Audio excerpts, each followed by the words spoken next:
In this video, I'm going to show you how to shift your columns in your table left or right in Canva.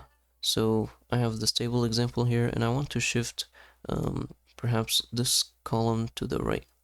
So to do that, I'm going to first click on a cell that spans this whole column. So it has to be a cell that belongs to that column, basically. So you can also click on the whole column like this by shift clicking or holding control and clicking on every cell just to be sure. But you can just click on one cell that spans this whole column.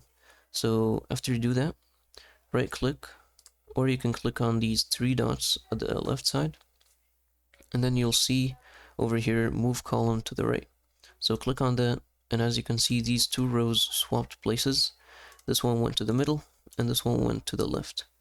And now that this one is in the middle, if you do this again by clicking on this cell and then right click, you'll see another option, move column to the left. So this wasn't available before because this column was already at the far left, so it couldn't move any further.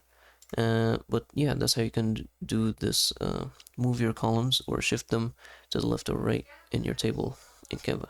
If you found this helpful, please don't forget to like and subscribe.